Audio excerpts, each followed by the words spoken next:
Hello guys and welcome back to my channel Riyaz education hub और मेरा नाम है रिया तिवारी।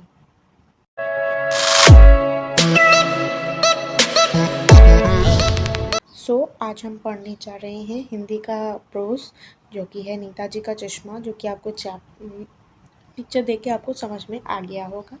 तो ठीक है, तो हम इसे डिटेल में कवर करने जा रहे हैं।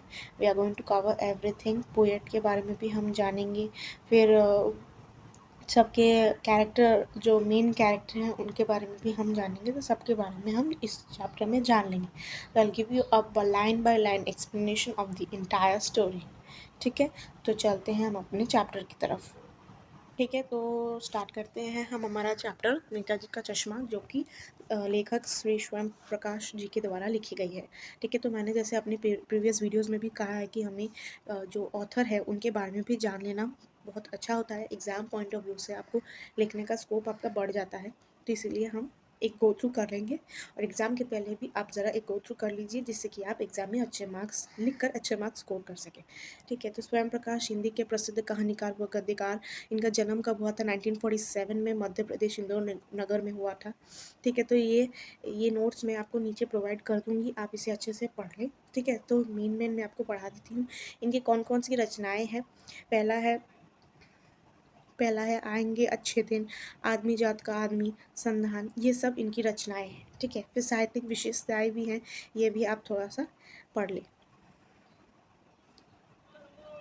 नेक्स्ट हम आते हैं भाषा शैली पर, जो कि बहुत इम्पोर्टेंट है कि इनकी भाषा कैसी है। इनकी भाषा शैली सरल है और सहज है। लेखक ने तत्सम तद्भव उर्दू, फारसी और अंग्रेज़ी के शब्दों का अत्यधिक प्रयोग किया है। ठीक है, तो ये है इनकी भाषा शैली, जो कि है सरल और सहज। ठीक है, तो हम स्टोरी की तरफ बढ़ते हैं। हालदार साहब को हर 15वें दिन कंपनी के काम के सिलसिले में उस कस्बे से गुजरना पड़ता था। वेरी वेरी इंपॉर्टेंट लाइन, हर 15वें दिन। और किस लिए? कंपनी के काम के सिलसिले में। कस्बा बहुत बड़ा नहीं था। ये है छोटा सा इंट्रोडक्शन ऑफ कस्बा के बारे में, मतलब ज़िला के बारे में। जिसे पक्का मकान कहा जा सके वैसे कुछ ही मकान थे, और जिसे बाज़ार कहा जाके वैसे एक बाज़ार था। कस्बे में एक लड़कों का स्कूल, एक लड़कियों का स्कूल, एक सीमेंट का छोटा सा कारखाना, 2 ओपन एयर सिनेमाघर और एक तो नगर पालिका थी। नगर पालिका थी तो कुछ ना कुछ करती रहती थी। कभी कोई सड़क पक्की करवा दी, कभी कुछ पेशाब घर बनवा दी, कभी कबूतरों की छतरी बनवा दी, तो कभी कवि सम्मेलन करवा दिया। इसी नगर पालिका ने किसी उत्साही बोर्ड या प्रशासनिक अधिकारी ने एक बार शहर के मुख्य चौराहे पर नेताजी सुभाष चंद्र बोस की एक संगमरमर की प्रतिमा लगवा दी। तो ये कहानी उसी प्रतिमा के बारे में है, बल्कि उसके भी एक छोटे से हिस्से के बारे में है। ठीक है, तो आई होप आपको ये समझ में आ गया होगा। ये तो एक बोलने से कस्बे के बारे में थोड़ा सा इंट्रोडक्शन है, और मूर्ति वहाँ कैसे लगवाई गई उसके बारे में एक इंट्रोडक्शन है।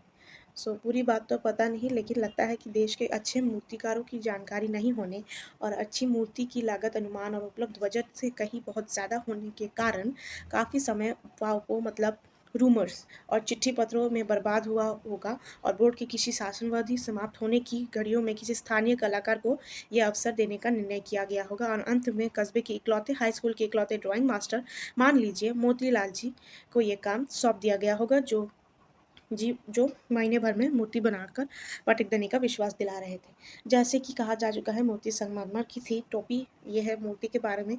टोपी की नोक से कोट के दूसरे बटन तक 2 फुट ऊंची, जिसे कोट के दूसरे बटन से जिसे कहा सके बेस्ट और सुंदर।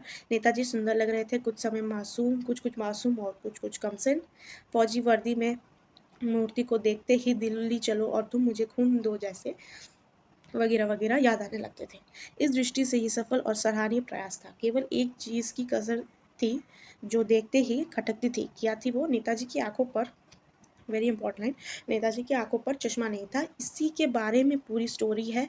इसी के बारे में पूरी स्टोरी को फोकस किया गया है, उनके चश्मे के बारे में, कि कैसे एक चश्मा के कारण पूरी कहानी बन जाती है। ठीक है, तो this is more a kind of a patriotic story. ठीक है, यानी चश्मा तो था लेकिन संगमरमर का नहीं, एक सामान्य और सचमुच के चश्मे का चौड़ा काला फ्रेम मूर्ति को पहना दिया गया था। हवलदार साहब जब पहली बार इस कस्बे से गुजरे और चौराहे पर पान खाने रुके, तभी उन्होंने इस लक्षित किया और इन्हें चेहरे पर एक कौतुक भरी मुस्कान फैल गई। वाह भाई, क्या आइडिया है! मूर्ति पत्थर की, लेकिन चश्मा रियल। ठीक है, तो होता है ना कि अगर मूर्ति पत्थर की है तो चश्मा भी पत्थर का ही होगा, लेकिन यहाँ इस केस में ऐसा नहीं था, मूर्ति संगमरमर की थी लेकिन जो चश्मा था वो रियल था। जीप कस्बा छोड़कर आगे बढ़ गई थी, तब भी हवलदार साहब इस मूर्ति के बारे में सोचते रहे और अंत में इस निष्कर्ष पर पहुंचे कि कुछ मिलाकर कस्बे के नागरिकों का ये प्रयास सराहनीय है, कहा जाना चाहिए। महत्व मूर्ति के रंग रूप या कद का नहीं, उस भावना का है, वरना तो देशभक्ति भी आजकल मजाक की चीज़ होती रही है। हम देख रहे हैं कि आज देशभक्ति के नाम पे बहुत सारे इलीगल काम भी होते हैं, बहुत कुछ होता है जिसमें जिसे उतना हमें डीप में नहीं जाना है। लेकिन चैप्टर की तरफ से अगर हम सोचें तो ये है नॉर्मल जो आदमी है उनकी देशभक्ति, कि उन्हें लगता है कि नेताजी बिना चश्मे के अधूरे हैं।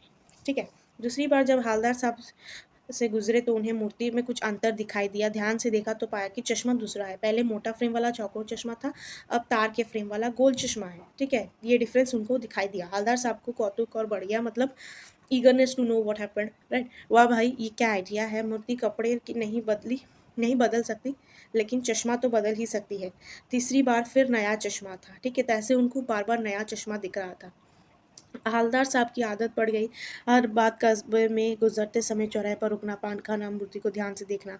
एक एक बार जब कौतूहल दुश्मनी हो उठा तो पान वाले से भी पूछा कि क्या भाई, क्यों, क्या बात है, ये तुम्हारे नेताजी का चश्मा हर बार बदल कैसे जाता है। ठीक है, तो नॉर्मल सी बात है।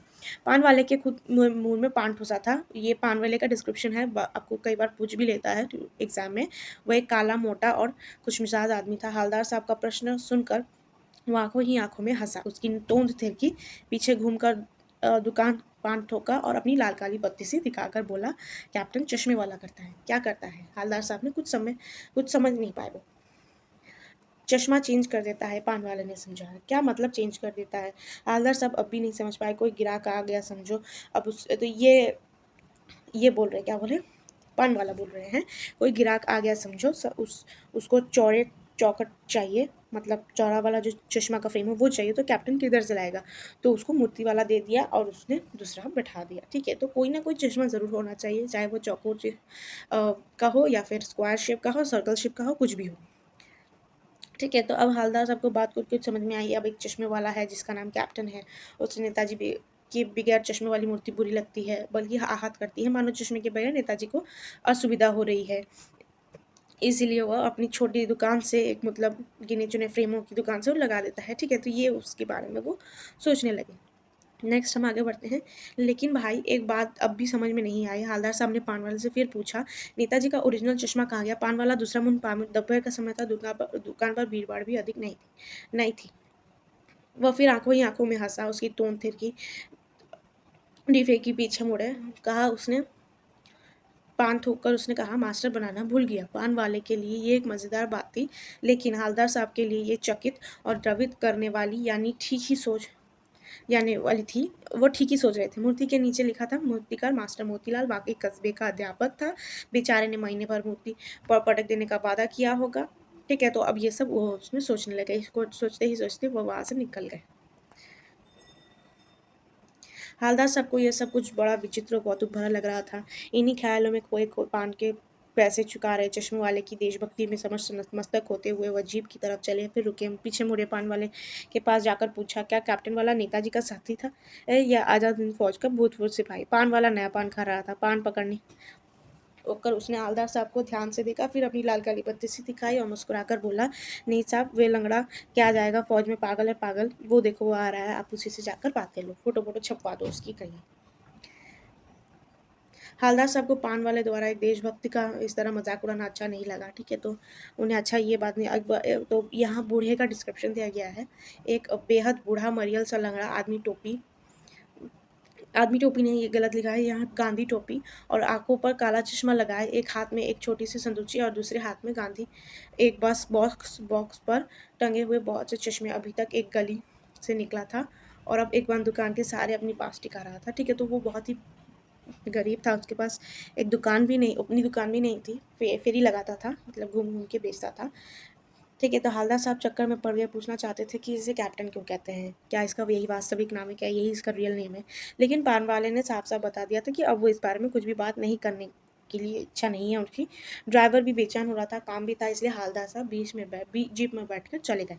2 साल तक हवलदार साहब अपने काम के उस कस्बे से गुजरते रहे और नेताजी की मूर्ति से बदलते हुए चश्मे को देखते रहे। कभी गोल चश्मा होता था तो कभी चौकोर, कभी लाल, कभी काला, कभी धूप का चश्मा, तो कुछ ना कुछ होता ज़रूर था। ठीक है, फिर एक बात ऐसा हुआ कि मूर्ति के चेहरे पर कोई चश्मा नहीं था। उस दिन पान की दुकान भी बंद थी, चौराहे की अधिकांश दुकानें बंद थीं। अगली बार फिर मूर्ति की आँखों पर चश्मा नहीं था। हवलदार साहब ने पान खाया, धीरे से पान, क्या बात है नेताजी को उन्होंने पूछा कि क्या बात है, आपके नेताजी की आँखों में चश्मा क्यों नहीं? तो पान वाले ने उदास होकर कहा कि कैप्टन मर गया है। ठीक है, तो अब ये पूछ कर हवलदार साहब बहुत दुखी हुए, कुछ पल चुपचाप खड़े रहे, फिर के पैसे चुका कर वह वहाँ से पान के पैसे चुकाकर वहाँ से वो चले गए। ठीक है, बार-बार सोचते रहे कि होगा कि उस कौम का जो अपने देश की खातिर घर गृहस्थी, जवानी, ज़िंदगी सब कुछ होम कर देने वाला भी हस्ती। ठीक है, तो उन्हें बहुत सारी बातें याद आने लगी। ठीक है, तो वो थोड़ा-सा ज़्यादा इमोशनल हो गए। ठीक है, तो उन्हें ये भी बात नज़र में आई कि या एक तरफ कैप्टन है जिसे बिना चश्मे की मूर्ति खटकती है और दूसरी तरफ वो चश्मा मतलब जो कारीगर है उसके बारे में वो सोचते हैं कि कैसा कारीगर है कि वो चश्मा बनाना भूल गया। ठीक है, तो ये वो सब सोचने लग गए। फिर लेकिन सुभाष की आँखों पर चश्मा नहीं होगा क्योंकि वो मास्टर बनाना भूल गया और कैप्टन मर गया। ठीक है, तो सोचा आज वहाँ रुकेंगे नहीं, पान भी नहीं खाएँगे, मूर्ति की तरफ देखेंगे भी नहीं, सीधे निकल जाएँगे। ड्राइवर ने से कहा चौराहे पर रुकना नहीं, आज बहुत काम है, पान आगे कहीं खा लेंगे। लेकिन आदत से मजबूर आँखें चौराहे पर आते ही मूर्ति की तरफ उठ गई। कुछ ऐसा दिखा कि चीखे, रुको, जो ज़ोर से उन्होंने ड्राइवर को कहा कि गाड़ी रोको। रास्ते उतर कर देखे तो वहाँ पर एक मूर्ति पर एक चश्मा था, लेकिन एक सरकंधे से बना हुआ चश्मा था, जैसे कि बच्चे बना लेते हैं। ठीक है, तो हवलदार साहब भावुक हो गए। इतनी सी बात पर ही उनकी आँखें जो है वो भर आई, मतलब वो इमोशनल हो गए। ठीक है, अब हम देखते हैं नेताजी के चश्मे का पाठ का उद्देश्य क्या है। नेताजी का चश्मा पाठ के लेखक स्वयं प्रकाश है। इस पाठ का उद्देश्य देश प्रेम का वर्णन है। ठीक है, देश प्रेम की वर्णता है। जब जब देश के निर्माण होता है तब तब उस नाम को प्रसिद्ध हो जाते हैं और कुछ गुमनामी के अंधेरे में खो जाते हैं। प्रस्तुत पाठ में भी यही दर्शाया गया है कि नगर पालिका वाले कस्बे की चौराहे पर नेताजी सुभाष चंद्र बोस की मूर्ति लगवाते हैं। मूर्ति का नेता की मूर्ति चश्मा बनाना भूल जाता है। उस कस्बे में कैप्टन नाम का एक व्यक्ति है जो उसे बिना चश्मे वाली मूर्ति को खटकता है। सब लोग उसका मजाक उड़ाते हैं। उसके मरने के बाद नेताजी की मूर्ति बिना चश्मे के चौराहे पर लगी रहती है। बिना चश्मे की मूर्ति हवलदार साहब को अभी दुखी कर देती है। वो ड्राइवर से चौराहे पर बिना रुक कर आगे बढ़ने को कहते हैं, लेकिन उनकी नज़र अचानक मूर्ति पर पड़ती है जिससे पर हर सरकंडे का बनाया चश्मा लगा हुआ रहता है। ये दृश्य हवलदार साहब को देशभक्ति की भावना से भर देता है। अतः इस पाठ का प्रमुख लक्ष्य है कि देश के निर्माण में करोड़ों गुमनाम व्यक्ति हैं जो अपने ढंग से योगदान देते हैं। इस योगदान में बड़े-बड़े हो नहीं अपितु बच्चे भी शामिल होते हैं। फिर शीर्षक की सार्थकता क्या है? ये भी है कि मेन जो आपका स्टोरी है वो आपके चश्मे नेताजी का जो चश्मा है उसी पर रिवॉल्व होती है, ठीक है? तो कहीं न कहीं ये भी एक कारण है। नेताजी का चश्मा कहानी स्वयं प्रकाश जी द्वारा लिखित है, प्रसिद्ध कहानी है। प्रस्तुत कहानी में प्रारंभ से लेकर अंत तक नेताजी सुभाष चंद्र बोस और उनका चश्मा दोनों ही साथ-साथ चलते हैं। चौराहे पर नेताजी की मूर्ति स्थापित होना, उसमें चश्मे की अनुपस्थिति, कैप्टन द्वारा मूर्ति को चश्मा पहनाना, समय-समय पर बदलते रहना और कैप्टन की मृत्यु के बाद सरकंडे से बना हुआ चश्मा दिखाई देना, ये सभी घटनाएँ ये सभी घटनाएँ मनोरंजन में काम आती है, ठीक है? तरीके से पाठकों को जोड़े रखती है। हवलदार साहब का चरित्र चित्रण भी है, जो कि बहुत इंपॉर्टेंट कैरेक्टर है स्टोरी में।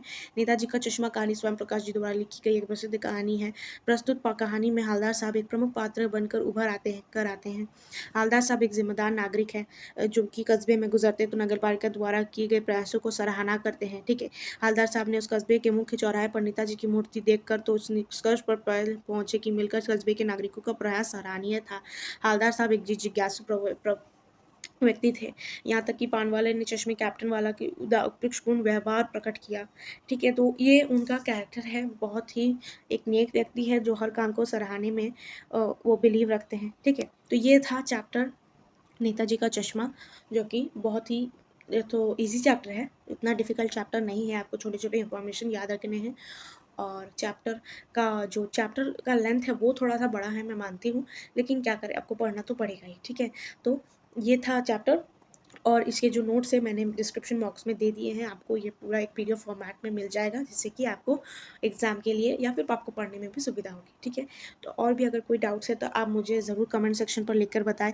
एंड तो this is all for the day, and this is Riya Tiwari signing off for today. Bye bye.